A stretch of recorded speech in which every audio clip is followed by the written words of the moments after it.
Hi friends, welcome back to my channel. ఈ వీడియోలో సింపుల్గా ఓవెన్ యూస్ చేసి కేక్ ఎలా ప్రిపేర్ చేసుకోవాలో చూద్దామండి. ఈ సింపుల్ రెసిపీ ఫాలో అయితే తప్పకుండా మీ కేక్ అయితే సూపర్ టేస్ట్ వస్తుంది. అండ్ ఈరోజు మనం డ్రై ఫ్రూట్స్తో కేక్ అయితే ప్రిపేర్ చేస్తున్నాము. ముందుగా కొన్ని జీడిపప్పు, బాదం పప్పు ఇలా నెయ్యి వేసి లైట్ బ్రౌన్ కలర్ వచ్చేంత వరకు ఫ్రై చేసుకొని పక్కన పెట్టుకోండి. తర్వాత 1 గ్లాస్ మైదా, అదే గ్లాస్లో కొంచెం తక్కువగా బ్రౌన్ షుగర్, అది లేదనుకుంటే నార్మల్ షుగర్ తీసుకొని మిక్సీ పట్టేసేయండి. నెక్స్ట్ 3 ఎగ్స్ కొట్టేసి ఇలా మిక్సీ పట్టిన పౌడర్లో వేసేసుకోండి. మీకు ఒకవేళ ఎగ్లెస్ కేక్ కావాలనుకుంటే ఇది స్కిప్ చేయొచ్చు. దీంతో పాటు 1 table spoon baking powder, half table spoon vanilla essence and కొంచెం సోడా ఉప్పు వేసేసి నెక్స్ట్ ఒక 4 టేబుల్ స్పూన్స్ బటర్ వేయాలండి. ఇంట్లో చేసిన వెన్న అయితే ఇంకా టేస్ట్ చాలా బాగుంటుంది. ఇవన్నీ వేసేసి మిక్సీ పట్టేసుకోండి. చూస్తున్నారు కదా, ఈ థిక్నెస్ వచ్చేంత వరకు మీరు మిక్సీ పట్టండి.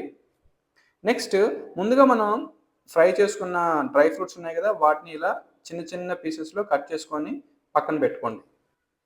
నెక్స్ట్ మనం కేక్ ప్రిపేర్ చేసే బౌల్లో ఇలా గీ అప్లై చేసుకోండి. దాని తర్వాత బ్యాటర్ మొత్తం ఇలా వేసేసి మనం ఏవైతే డ్రై ఫ్రూట్స్ వేయాలనుకుంటున్నామో అవన్నీ టాపింగ్స్ లాగా ఇలా పైన చల్లేసుకోండి. జీడిపప్పు, బాదం పప్పు, పిస్తా పప్పు ఇలా మీకు ఏం కావాలంటే అవన్నీ చిన్న చిన్న పీసెస్గా కట్ చేసుకొని వేసేసుకోండి. అండ్ బాగా మిక్స్ చేయండి. సో దట్ మన కేక్ తినేటప్పుడు ఈ నట్స్ తగిలి టేస్ట్ అయితే చాలా బాగుంటుంది. ఇదంతా ప్రిపేర్ చేసుకొని పక్కన పెట్టేసుకున్న తర్వాత నెక్స్ట్ మనము ఓవెన్ని ప్రీ హీట్ అయితే చేసుకోవాలండి.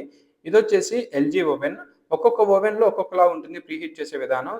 ఎల్జీ ఓవెన్లో అయితే స్టార్ట్ బటన్ని 2 టైమ్స్ ప్రెస్ చేస్తే ప్రీ హీట్ మోడ్లోకి అయితే వస్తుందండి. అలా ప్రీ హీట్ చేసిన తర్వాత ఓవెన్ని 180 డిగ్రీస్కి సెట్ చేసి 20 మినిట్స్ అయితే పెట్టేసి బేక్ చేయాలి.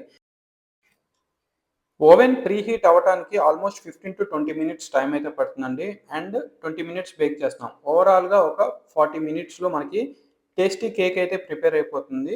అండ్ మీరు కూడా ఈ రెసిపీ ఫాలో అయ్యి టేస్ట్ ఎలా వచ్చిందో కమెంట్ సెక్షన్లో మెన్షన్ చేయండి. అండ్ నా వీడియో కనుక మీకు నచ్చినట్లయితే తప్పకుండా please like, share and subscribe to my channel. Thank you for watching. Bye.